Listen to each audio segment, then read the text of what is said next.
ألف باء تاء ثاء جيم حاء خاء دال ذال راء زاي سين شين صاد ضاد طاء ظاء عين غين فاء قاف كاف لام ميم نون هاء واو ياء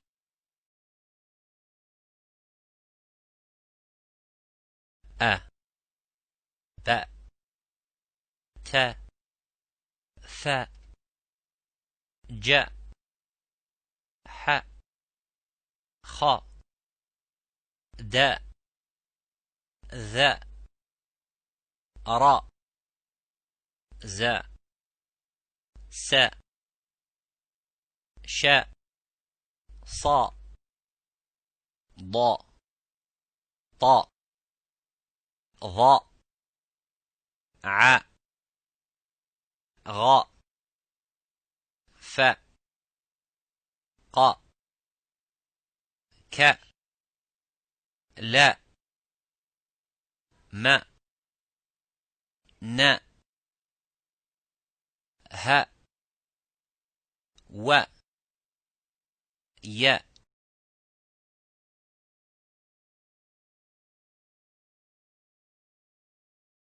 إي بي تي ثي جي حي خي دي ذي ري زي سي شي صي ضي طي ضي عي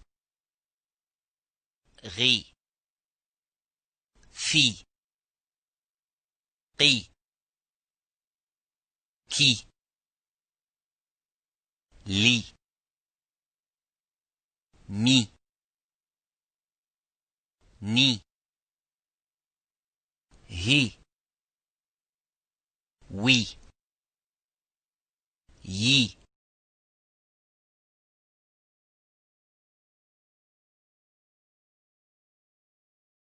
أو بو تو ثو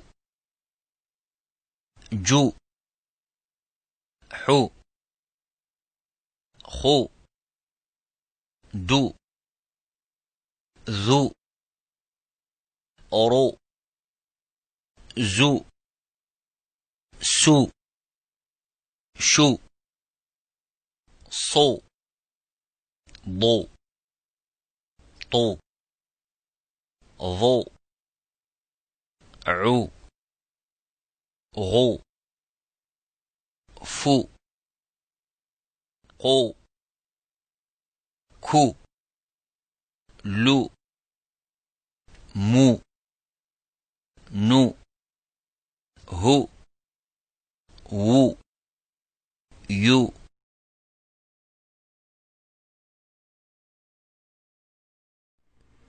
Okay, Bismillah. Discussion is about vowels in the Arabic language. Unlike English, where vowels are made from the letters of the alphabet, in Arabic we have three distinct signs for vowels, and they are on the left hand side: Dhamma, Fatha, and Kasra. So we have here a Noon. So the way we would write a Dhamma is as follows. It's like a small vowel, and it has the sound of U. So the way you pronounce this is Nu. Nu. Now you can watch this video, which will pronounce all the letters with a Dhamma. Secondly, we have the Fatha. Now with Fatha, it's written as a line on top of the letter. And it has the sound of a. That would be na. Na. So you can watch this video to listen to the letters of the alphabet being pronounced with a fatha. Finally, we have the kasra. With the kasra, it's similar to a fatha, but it's written on the bottom of the letter. And it has a e sound. So that would be pronounced as ni. You can watch this video to listen to the letters of the alphabet being pronounced with a kasra. Now, it's a good idea to memorize these three names, Dhamma, Fatha and Kasra, which will help you through your studies in Arabic. So let's do an example of a word that has these three vowels in the word. So let's try to pronounce this word. So we have this is a kaf, so it has a k sound, and on top of it is a dhamma, so there's an u sound. So that would be ku. Ku. Then we have the ta with a kasra, so that would be ti. So ku ti. And then we have the ba with a fatha on top. And remember, the fatha has an a sound, so that would be ba. So it would be ku ti ba. Kutiba. Kutiba. Which means it was written or it was prescribed. So that's a brief explanation of vowels. وصلى الله على سيدنا محمد وعلى آله وصحبه وسلم. أشرقت نفسي بنور من فؤادي حينما رددت يا رب العباد. In this video, I'm going to be explaining short vowels in the Arabic language. Unlike English, we have 5 vowels, A, E, I, O, U. In Arabic, we only have 3, and they are what is known as fatha, dhamma, and kasra. So let's first of all just understand how they're written.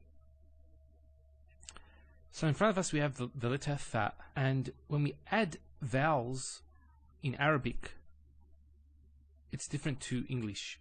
We don't add them after the letter. We add it on top of the letter.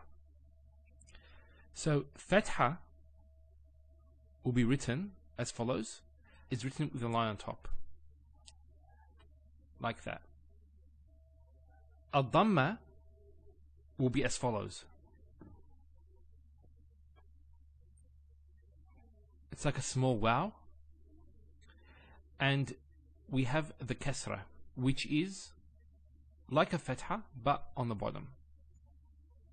So let's assume that this is the line where we write. The fatha would be on top of the letter, dhamma would be on top as well, and kasra would be on the bottom. So fatha, dhamma, kasra.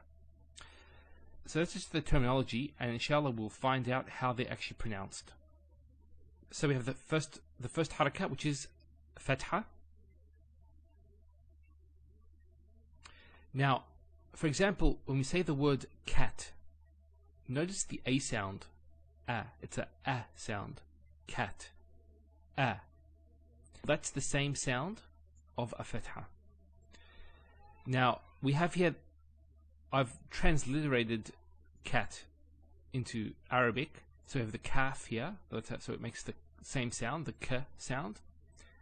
And then we have the ta, which is equivalent to the t in English. So this says cat. So notice the vowel is on top, not after it, as in cat.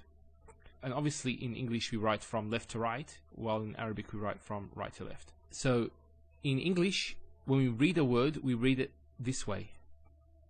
In Arabic, it's actually upwards, like that. So we read the first letter and what haraka it has first, the second letter, what haraka it has, and so on. Now, similarly, back, the word back, so it's the same sound, back. Now, just one thing to note is when we say this sound, the sound, you'll notice your mouth is open, wide, Now let's just practice. We have here a word in Arabic. So to pronounce this, we have three letters here. We have the jim, which has the j sound. Like, for example, the word jeep, or jog, or Jupiter. So j, it's a j sound, and there's a fatha there. So this will be pronounced as ja. Then we have the lam here. That's equivalent to the letter L in English. Like the word look.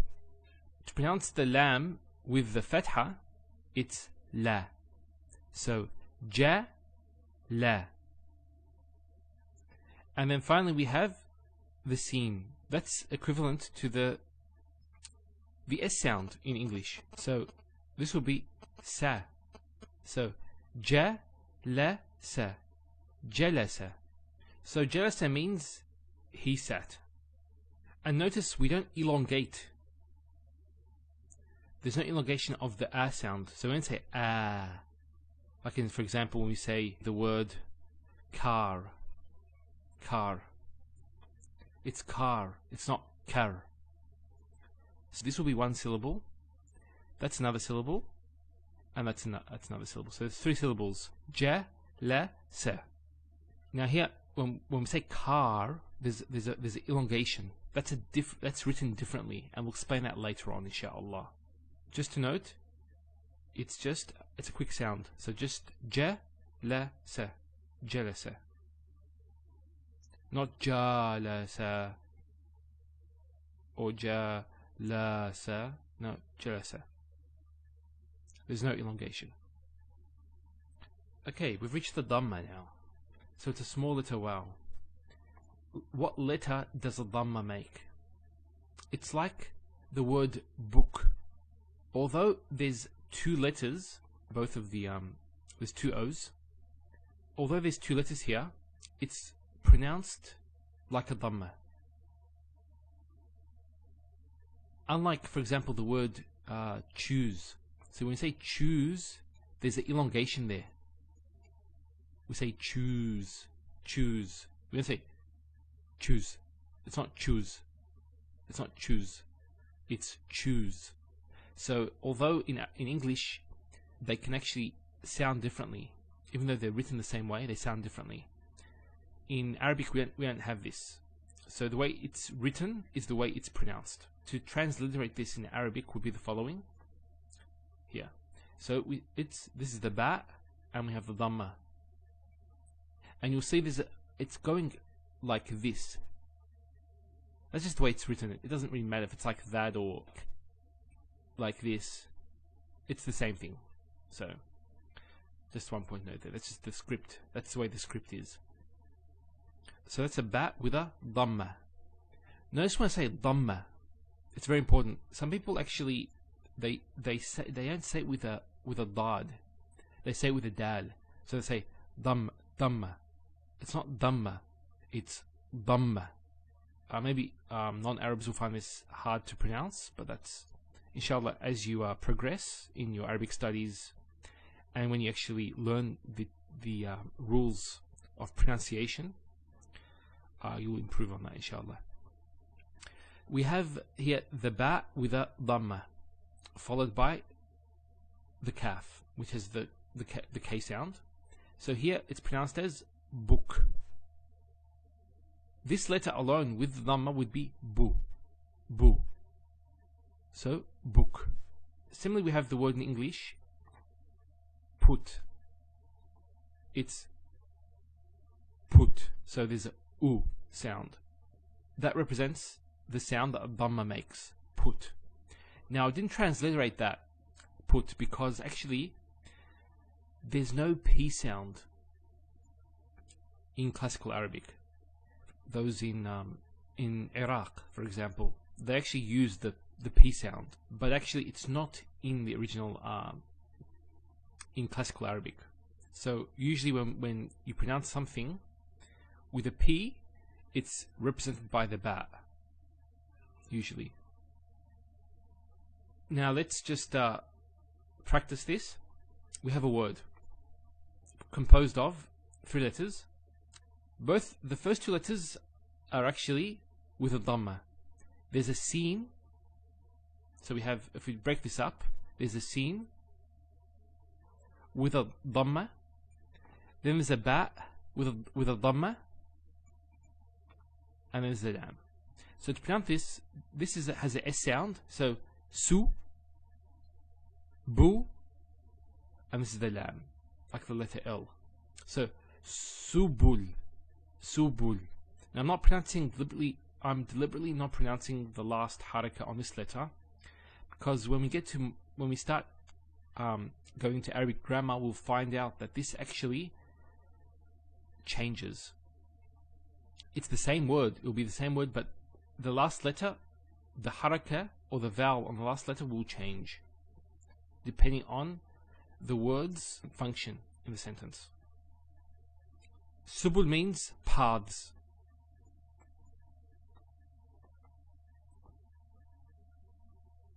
And that's the plural of the word sabil. Sabil is a path, and this is the plural, paths. Let's get to the kasra. The kasra, as we showed you, is a line at the bottom of the letter, and the sound it has is like the word sit. So it's like the I in the word sit. So it's a E sound, E. So for example, if I transliterate that into Arabic, it's like that. So you have the sin with the kasra, si, and that's the ta. So sit, sit. So for example, we have the following word. It's ma, that's a fatha, so ma, and then the lam, li, and then the kaf, ki.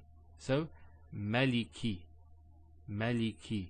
Malik means king. So let me just write this, a king. So let's practice all these together. So the fatha, the dhamma, and the kasra all together. We have a word. Let's practice this word and try to pronounce it. So we have here the kaf with a dhamma. So that would be ku. Then we have the ta with a kasra. This would be ti. And then the ba with a fatha would be ba. So ku, ti, ba. Kutiba. Now, kutiba means it was written or it was prescribed. So that's just a brief explanation of the short vowels, and inshallah in the next lesson we'll be talking about the long vowels. أشرقت نفسي بنور من فؤادي حينما رددت يا رب العباد وانتشت روحي.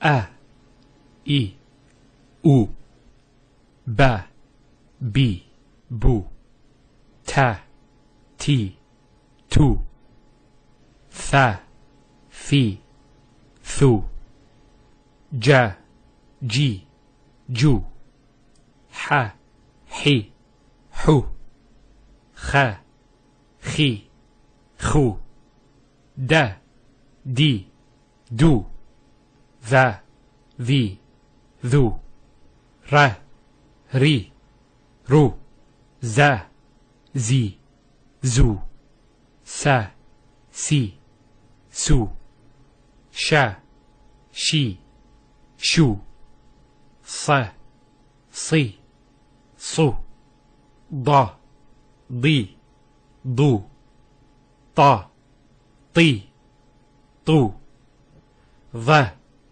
Thi, Thu, A, I, عو غ غي غو ف في فو ق قي قو ك كي كو لا لي لو ما مي مو نا ني نو ه هي هو و وي وو يا يي يو.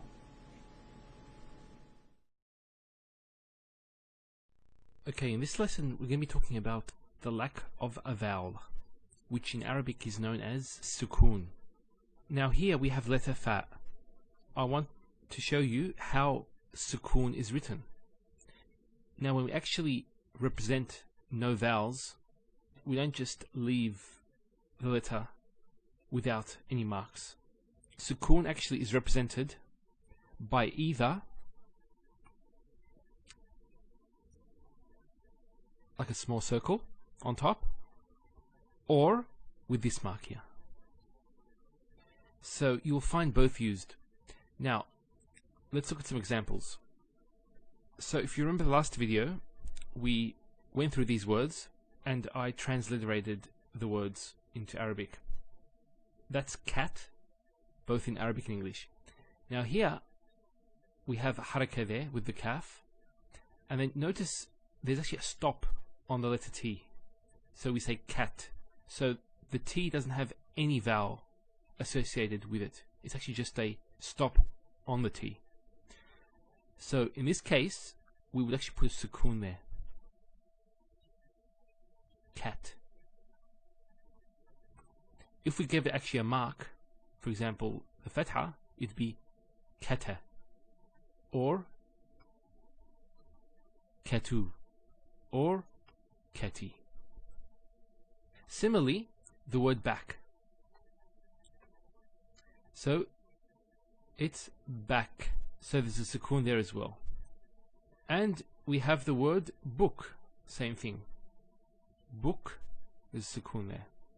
Now I also want to mention, so here the sentence reads خرج الرجل من البيت, and you stop there. Now notice the last letter has a kasra. When we actually stop, we give it a sukoon.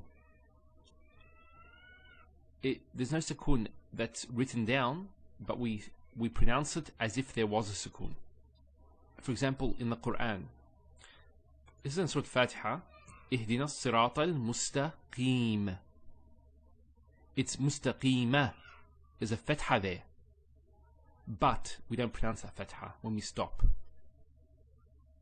So we have this verse from the Quran, and I want to highlight something based on the script that is used in the famous Saudi print of the Quran.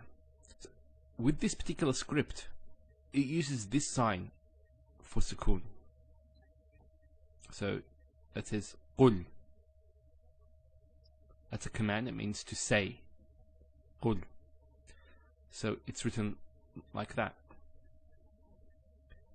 Then we have here another sukoon, and there's another sukoon there.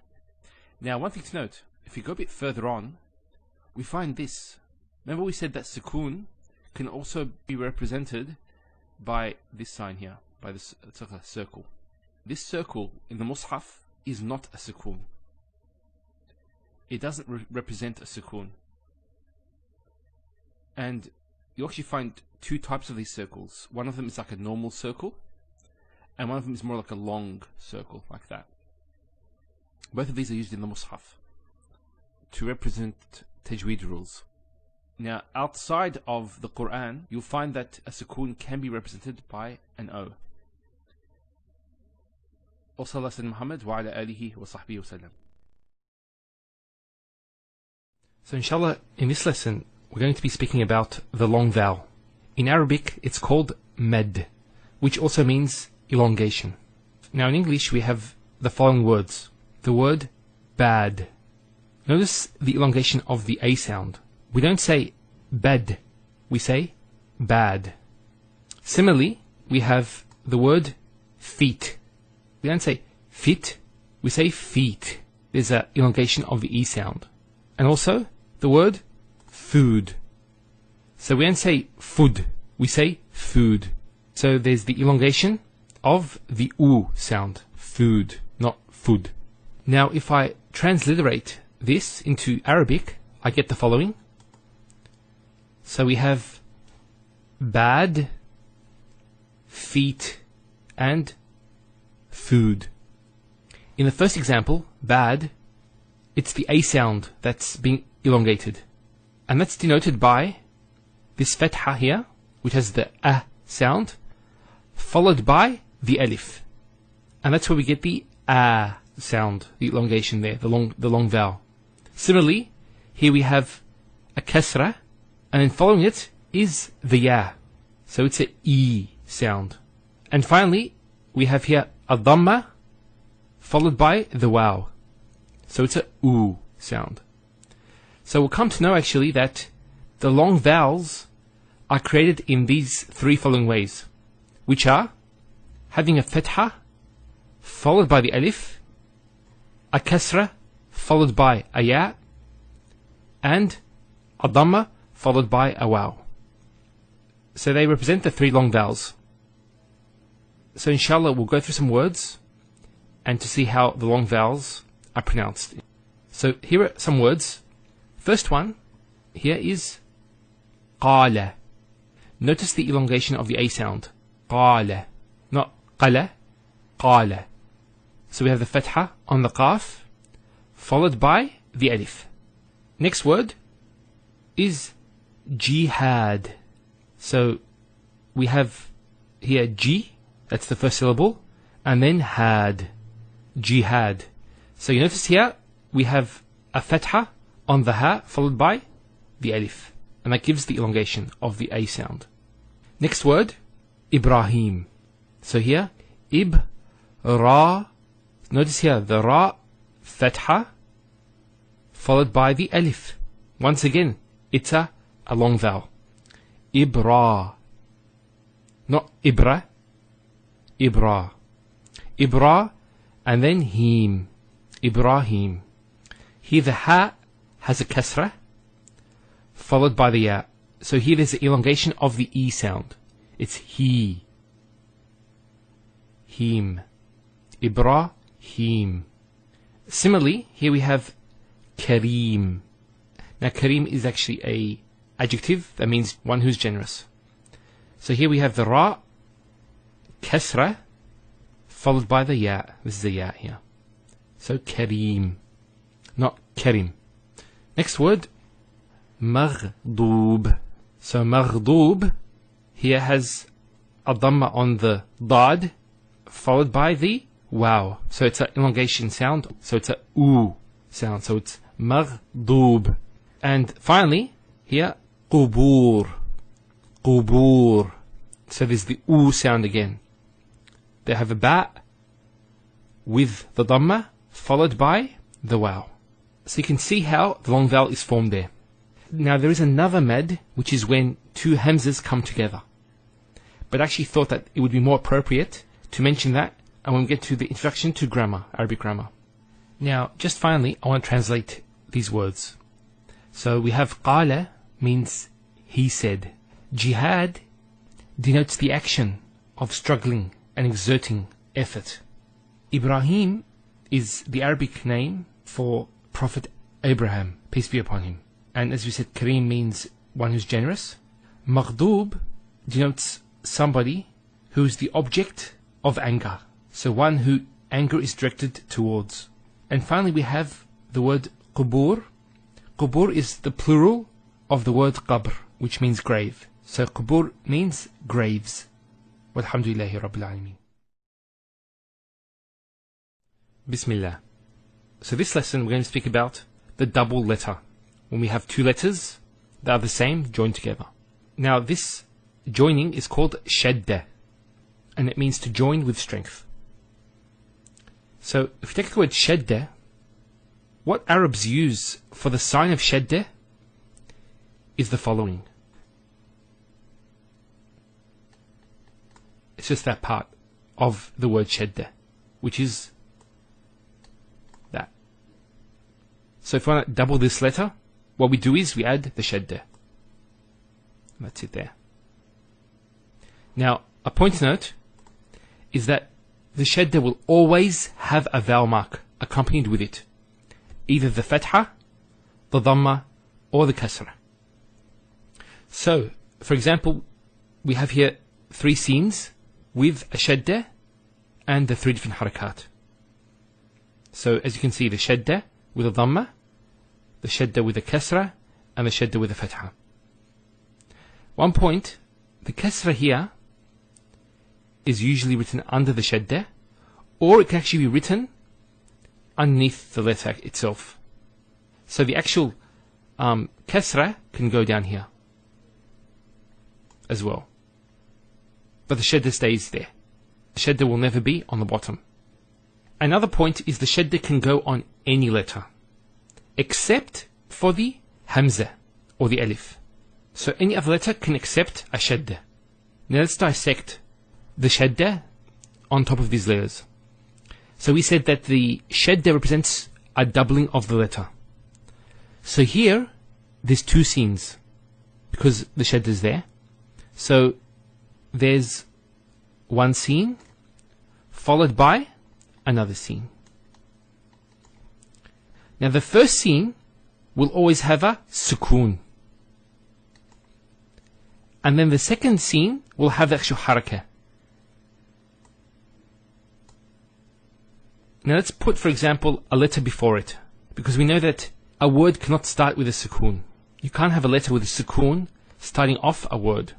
So let's put the ra, for example. So to pronounce this, we would say ressu, ressu. Notice how I give the double letter. Ressu, ressu. Now similarly, this is 2 scenes as well.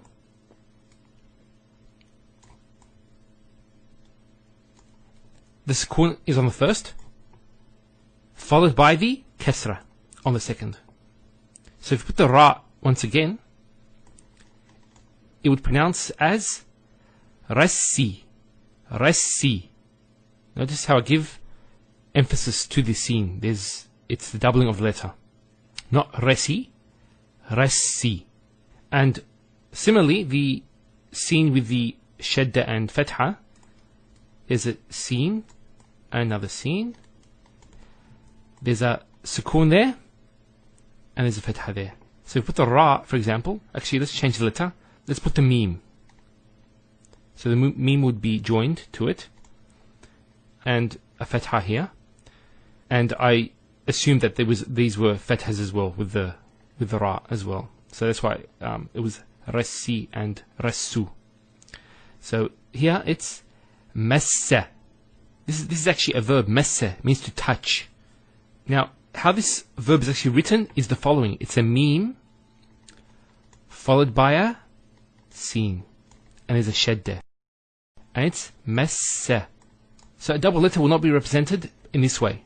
It will be done in this particular way, with the shadda. Now, a letter that has a shadda can never start a sentence, as we said. That's why I put a letter that has a haraka on it. So let's put the fathas on those.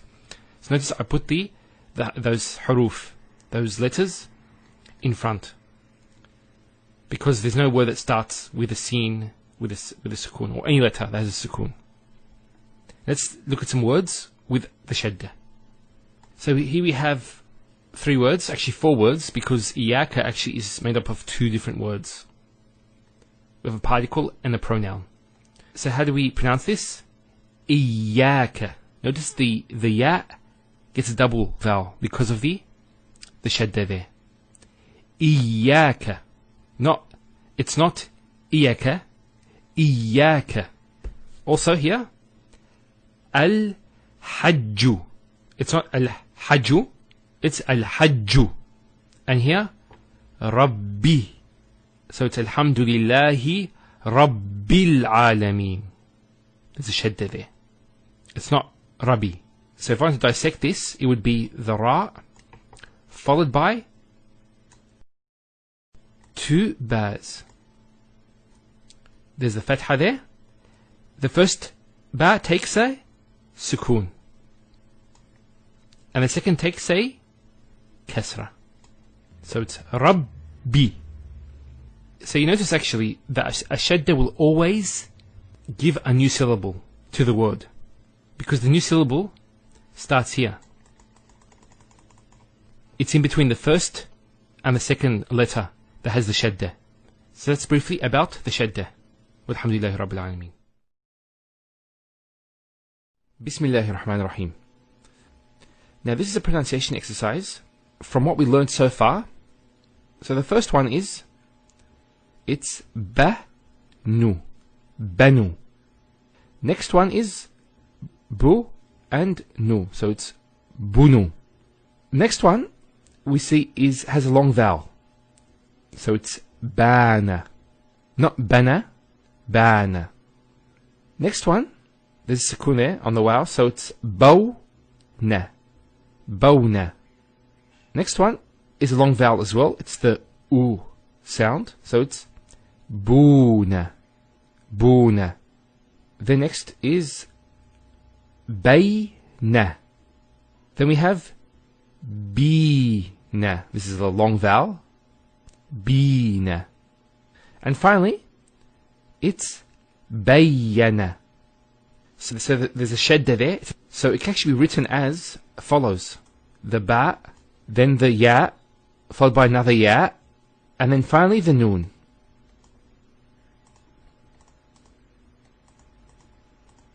So, bay, ya, na.